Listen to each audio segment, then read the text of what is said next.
La bajada del Paraná pasa a tener el rango de villa y se empieza a llamar Nuestra Señora del Rosario del Paraná. Además, se ordenó delinear límites y constituir un cabildo. Ah, ¿tuvimos cabildo? Sí, tuvimos las autoridades, pero no un edificio físico. El 1 de octubre, la Baxada del Paraná queda desligada del gobierno de Santa Fe. El primer alcalde es Andrés Pasos. ¿Qué te parece si vamos a ver el museo? Bueno, vamos. Vamos.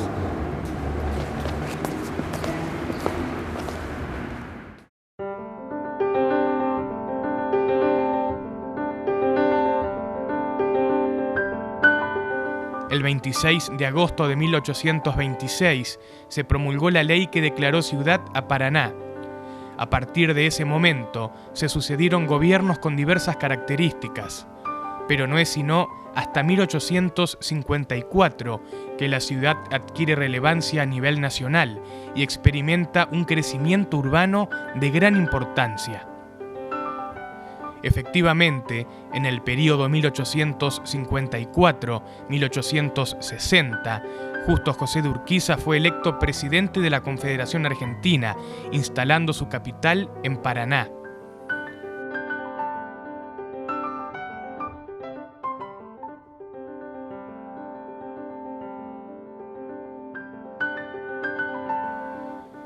Muchos personajes visitaron nuestra ciudad para conocer la capital de la Confederación Argentina y dejaron plasmadas sus impresiones. De acuerdo al relato de Burmeister, la puerta de acceso a la ciudad era lo que ahora conocemos como Bajada de los Vascos. La calle estaba reforzada en partes por muros de piedra y quien subía por ella se encontraba con un camino bordeado con álamos.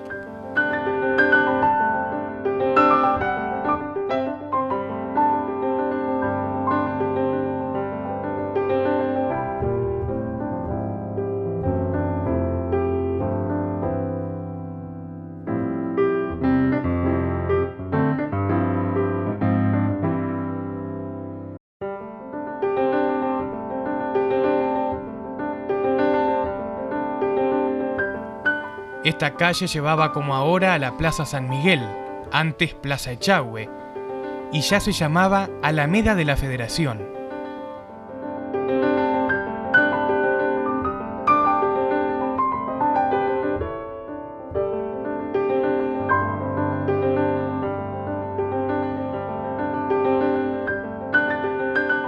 La Plaza Echagüe fue planificada en 1836 sobre terrenos donados por don Juan Garrigó.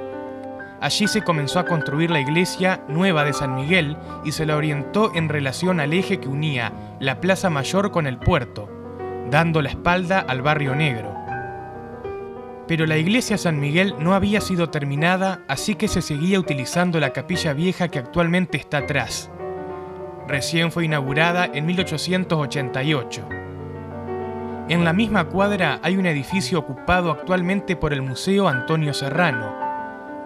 Este fue construido entre 1873 y 1874 para sede de la Escuela Fiscal de Varones, pero el proyecto y los planos fueron trazados en 1854. Es decir, que junto con el edificio del antiguo Senado de la Nación, actual Colegio del Huerto, es el único testimonio en pie construido según la concepción arquitectónica del período de la Confederación Nacional.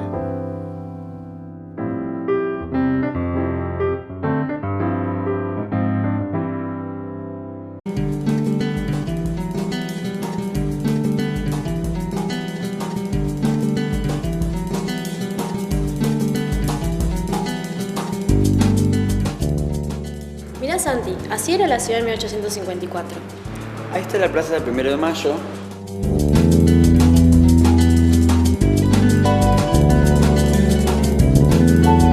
El teatro. ¿Este edificio? Este edificio corresponde a la Casa de Gobierno de la Confederación. Ya que la ciudad de Paraná había sido designada capital, las autoridades nacionales residían acá. Sobre la actual calle Urquiza estaba la Casa de Gobierno, y sobre calle Corrientes, que en ese momento era calle Representantes, estaba la Cámara de Diputados. Claro, las edificaciones de esta época fueron reemplazadas por la actual Escuela Normal. Y este edificio, que ahora es el Correo, era la residencia de Urquiza. El solar pertenecía a familia de don Toribio Ortiz, y luego se construyó la residencia Urquiza. En el museo hay elementos que pertenecen a esta casa. Vamos a verlo si querés. Vamos.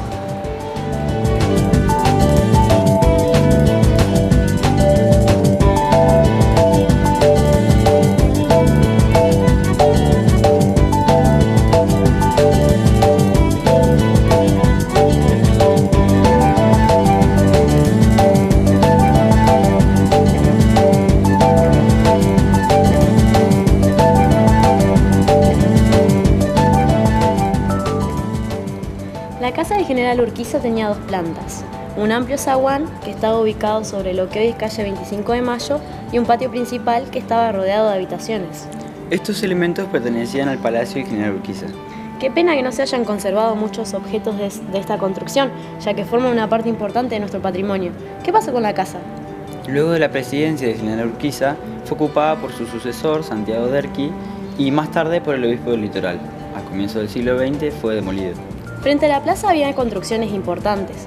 Ya nombramos la casa del general Urquiza, la casa de gobierno, la Cámara de Diputados. ¿Y la de senadores? Vamos a verla si querés, porque ese edificio sí se ha conservado. Vamos.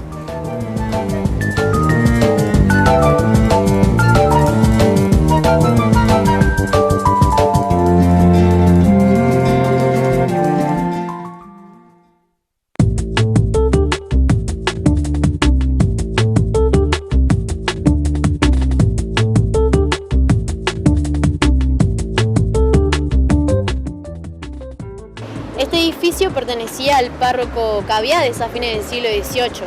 Los herederos le transfirieron el inmueble en el curato al doctor Antolino Obligado. En 1850 aquí funcionaban oficinas públicas. Este edificio fue construido por el arquitecto Danuncio y fue inaugurado el 15 de mayo de 1859. Esta placa recuerda ese momento.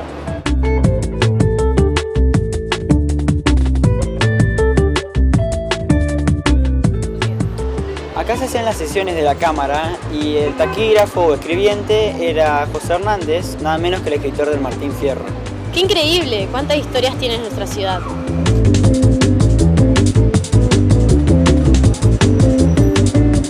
Octavio, no sabes los lugares que conocimos. Fuimos al museo, al Senado de la Confederación. ¿Dónde más podemos ir?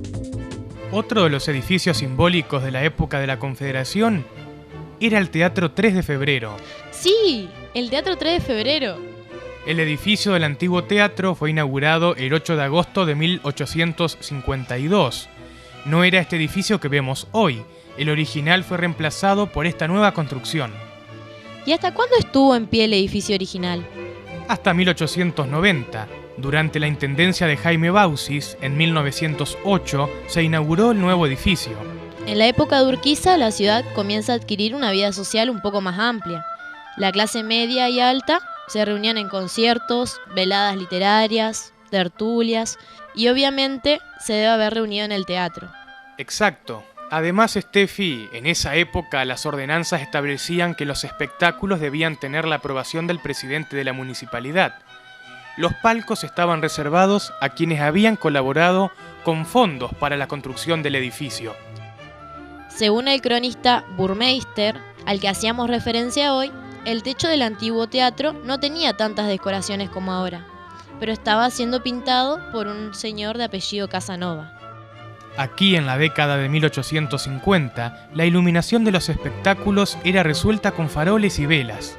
Bueno, me voy porque Santiago me está esperando. Creo que vamos a ir al antiguo Mercado de la Paz. Dale, yo me quedo buscando más información.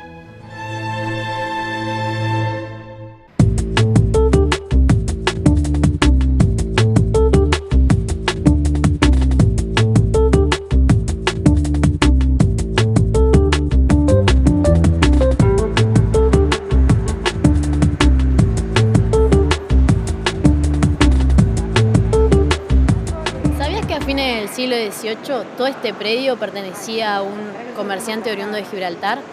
Luego pasó por diversos propietarios, hasta 1853, en que los herederos de José Bruselario venden las tierras a Urquiza y él construye un mercado público.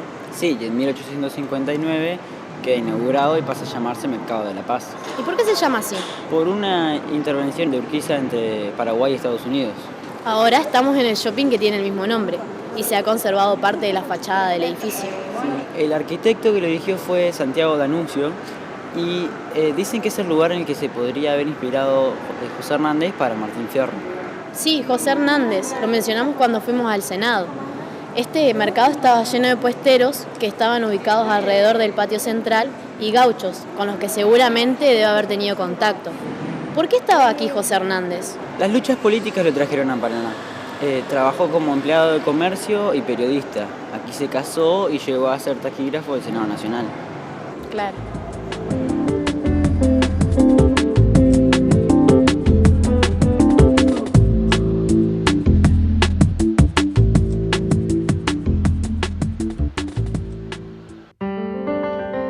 Las presidencias de Mitre, Sarmiento y Avellaneda constituyeron una bisagra en el proceso de organización del Estado argentino, a partir de ideas que se identificaron con la generación romántica y europeísta de 1837. Estas personalidades encaminaron al país en materia de instituciones, comunicaciones, inmigración, colonización, ejército nacional e inversiones extranjeras. Hacia 1880 podemos hablar de un verdadero Estado Nacional argentino. Se había asegurado la paz y el orden, lema representativo del roquismo, y se estaba en condiciones de consolidar el crecimiento material y económico en todo el país. Entre Ríos no estuvo ajeno a los cambios de la década de 1880. Sarmiento crea la Escuela Normal de Paraná, la primera del país, con la misión de formar maestros. La generación del 80 fue contemporánea a la gestión en Entre Ríos del general Eduardo Racedo. Dentro del proceso de organización nacional, Paraná se convirtió en protagonista. Se impulsaron muchos cambios en referencia al proceso de urbanización. Nuestra ciudad se convirtió en un centro político, económico y cultural. Se construyeron edificios públicos, se ensancharon calles y veredas. La ciudad creció enormemente. Se hallaba circunscripta dentro de 4 bulevares: Moreno, Alsina, Sarmiento y la calle de la Estación con la vía. Aún no había barrios, excepto el barrio del Concejo, con gente humilde hacia el este. San Agustín no existía, solo vacas, tambos y alguna canchita de fútbol.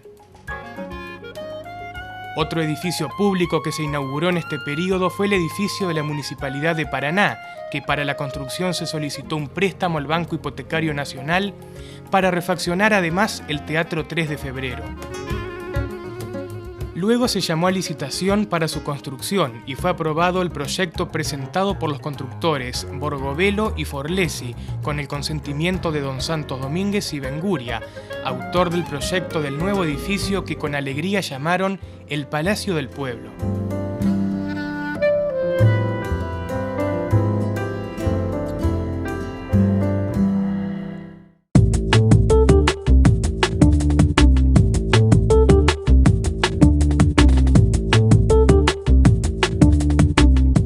Santi, ya que estamos acá en el ferrocarril, te cuento que bajo la gobernación de Eduardo Racedo comenzaron los trabajos de inauguración del ferrocarril en 1885. 2 años más tarde, el 16 de mayo de 1887, se inauguró el primer recorrido que unía Paraná y Nogoyá. Hacia 1888 se inaugura el primer servicio de trenes que iba desde la estación hasta Bajada Grande en el paseo obligado de domingos y feriados. Sí, y en 1892 la compañía británica que construyó los ferrocarriles se hizo cargo del servicio. El ferrocarril central entrerriano pasó a manos inglesas y comenzó a llamarse Entre Ríos Railways. Y por eso, en 1901, los ingleses le donan a la municipalidad la fuente que estaba enfrente de la estación. Claro, ¿y quiénes vivían acá? El ferrocarril albergó una comunidad de italianos, árabes, ingleses, judíos y españoles. Claro, y además, detrás del ferrocarril, los ingleses jugaban a la pelota, al fútbol, y por eso contagiaron el deporte acá a la ciudad. De los